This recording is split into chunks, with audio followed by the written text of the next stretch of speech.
welcome back to the shed. I'm still here. I'm still doing projects. It has been a hot minute since I've done an update on this thing. Like a year, I think. Maybe? No, it's less than that. Let me check, actually. Yeah, really? A year. Wow. All right. Well, that went by fast. Anyways, I have done a lot to this in that year. I haven't just been sitting around. I did get a little sidetracked with the buggy. You've seen that already if you watch the channel. A bit of a mental block with this one. Like, I've collected parts for so long, and it's easy to buy parts, but to actually like start sticking stuff together and you know, tackle the problems as they come and inevitably spend more money to just keep the progress going. It's kind of just a stumbling block for me. And last summer I kind of sold everything else, you know, sold all my project cars, and I was like, nope, that's it. We're doing the 5-cylinder. This is happening. Like, I've talked about this for 8 years, just buckling down and doing it now. And I'm glad I did, because it's now I'm in like a pretty good state of just getting stuff done and ticking off the list. Trying not to get distracted too much. You know, sometimes good deals show up and you have to buy them. That's for another day. But yeah, I'll go over kind of what I've done with this thing so far. There's quite a bit, and it's been pretty cool. There's a lot of stuff that like I've learned and had other people teach me, learned some new skills, and buying some new tools to practice those skills. But it's been fun. I really enjoyed kind of like I said, just ticking off things off the list now, and it's getting into a point where it doesn't look as big of a mountain, I guess. I was hoping to like be done for like the IPD garage sale this year in May. That's probably not happening, but I don't know, we'll give it a go. I'm just gonna keep coming out here a couple nights a week and see how far we get. But yeah, I'll show you kind of what I've done so far anyways, and we'll do a walk around. So at a glance up here, not much has changed. Probably because I have half the parts off. The fuel system is pretty much done. Welded AN fittings to the stock rail, plugged off the stuff underneath. We're gonna run a return system, fuel pressure regulator, flex fuel sender. That's pretty much all there is up here. Got some 800-ish cc injectors for up there. And I don't know if you can see. Okay. Oh, that's terrible. There's a Bosch electronic throttle body in there, not the factory one, like a Bosch Motorsports one. I'm gonna run e-throttle in this thing, and I'll go over that, why I'm doing that later. Underneath, you saw the lines up there. I'm getting old. There, -6 Teflon, all the way out and up to the fuel tank. Big filter, should be lots of flow for my power goals. And like I said, flex fuel, so Teflon, all good for the corn juice. I did weld some AN fittings onto the stock sender. It's all -6 right up to there. No more of those shitty nylon rubber lines. Also got the newer style bumpers on it. I didn't like the old big chrome Commando, I think. I don't know what these ones are called. I think the old ones are Commando. These are like the plastic ones off the 86 and up. I just think they look better. They a little sleeker, a little less safety oriented, more sports looking. I don't know. I got to change out the trim because the rubber stuff doesn't match. One of the two biggest purchases for this thing that has been holding me up is the ECU. Talking with other people, they're like, just put a proper ECU on it. I'm not saying Mega Squirt isn't proper, but we went with the Max ECU Race. Is very fancy, more fancy than I need, but yeah, pretty much we'll do everything and then some for this car. I'm excited to wire it, super excited, but I'm gonna have fuel pressure, coolant pressure, all the pressures, all the temperatures. It can do like individual cylinder exhaust gas temperature, and e-throttle, like I said, with that Bosch e-throttle, anti-lag and all the cool other stuff. Boost by gear, traction control, blah, blah, blah, blah, blah. Not cheap, but for this car, it's kind of like, you know, spend it once, buy once, cry once. At doing e-throttle, obviously you need an electronic throttle pedal.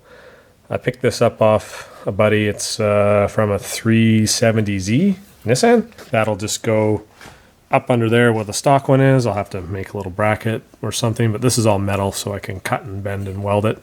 And then I have e-throttle, so I'm super excited to play with that. I've never done an e-throttle before, but I'm excited to try it with this one. I got the Recaros just sitting in here. I might try and get new covers for them. The bolsters and foams are in good shape, but these have seen better days. But I mean, they look sick, and like they match my custom shift knob. That's made out of old skateboard decks. I got an R Sport wheel in here now. Thanks, Joseph. That was an awesome score. R Sport cluster in here. The triple pod, like full 80s time machine. I'm like so excited to just cruise around this thing. I'm lying to you guys if I haven't just sat in here and made 5-cylinder noises more times than I like to admit. But that's what you do with a project car. So more or less bolt-in stuff. Wiring in those gauges will be a little bit of time. But I don't think it's going to be that difficult. It's just a few wires. Probably one of the biggest things or most time consuming things I've done, the exhaust manifold, which lives here, but it isn't here. It's on my bench, and I'll show you why. I was going to use the stock one, but it put the turbo in a weird spot, and I wanted a bigger turbo.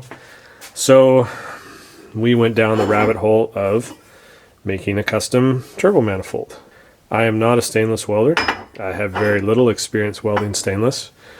Huge thanks to Warren, BC Works Drift. He has helped me design this collector, which I think we talked about in the last video. I'd have to go and rewatch it. I probably should. Designed it out of ABS, and then he cut it and tacked it together for me.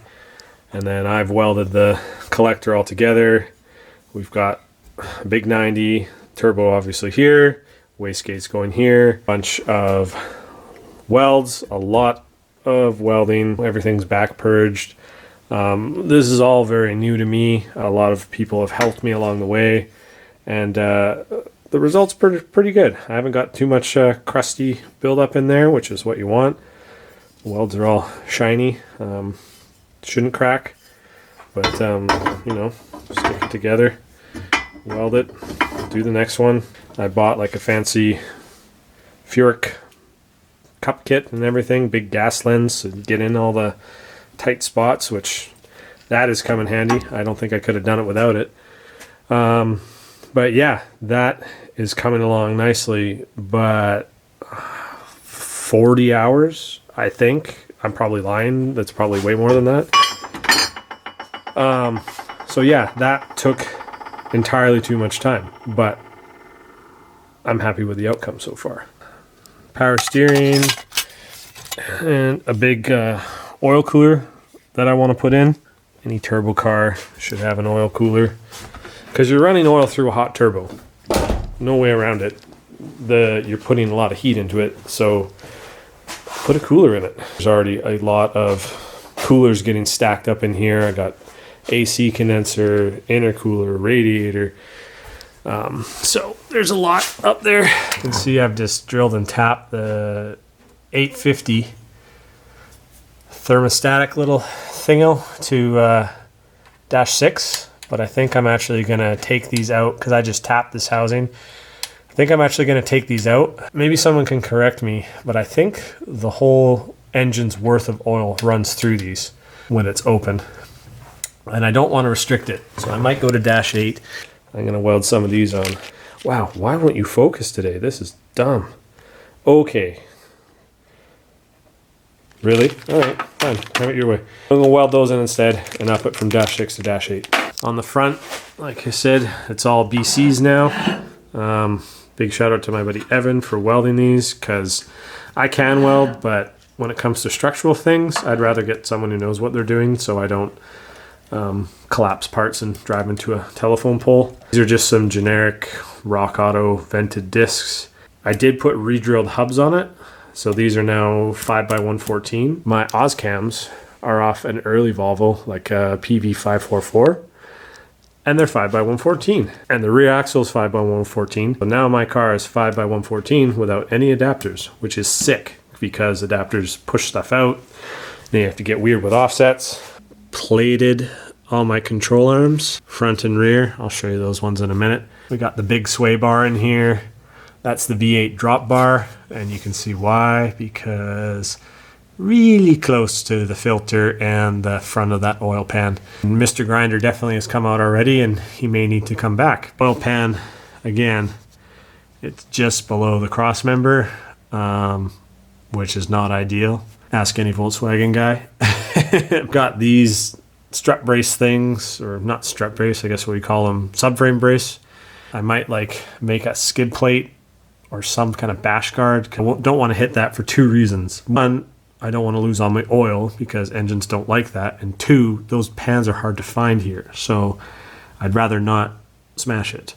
That's a problem for future Trev. Let's just make it run first. Braided brake lines. Those are pretty neat. Out back, it's kind of more of the same. I've got BCs. Oh yeah, I did the extreme low kit. We will find out if that was a good or a bad idea later. Just looking at it now, it's going to be pretty low. But I like low cars. They look sick. So we'll just deal with that. And cheapy vented rotors. You can get them for an 8.8, you know, for a Ford Explorer, which is what this came out of. I don't know why you'd want vented brakes on your Ford Explorer, but anyways, when they're in this car, they look sick. The trailing arms have all been boxed in.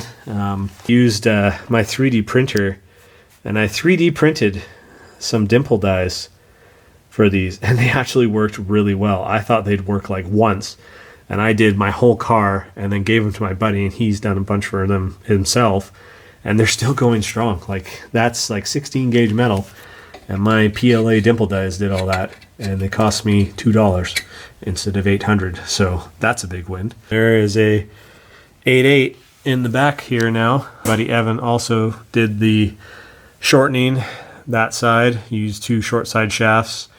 Weld on the kit from Giffen's Performance. I've used those a couple times. Got a nice limited slip in it. Yeah, I modified my panhard as well. That is I think from like a Dodge 1-ton steering rack setup. It's a nice like double threaded, so you can adjust it with it on the car. Same with the torque rods. Yeah, I modified those. Same thing, adjustable, so I can set my pinion angle and stuff. You usually need to when you have a stupid low car, and this thing will be stupid low because I'm stupid. I did all new bushings, and I've had it sitting for a month or two waiting to go in the car, and I just got it in last week. So got to put the cover on and get a drive shaft measured up and made for this thing. On brake lines, because I need those, because I'm an idiot and I threw away the stock Volvo brake lines, the hard lines, and there's a fancy nut that goes on those, which I don't have now.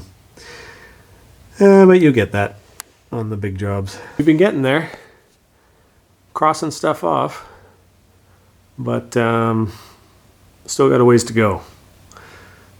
And there's probably more I'm forgetting. All right, well, I hope that gets everyone kind of up to speed with where I'm at with this thing. I'm not filming myself building it as much as I'll probably just do these updates, mostly just because no one's going to want to see me go back and forth to my bandsaw and my grinder for an hour to make 190 fit into my turbo manifold.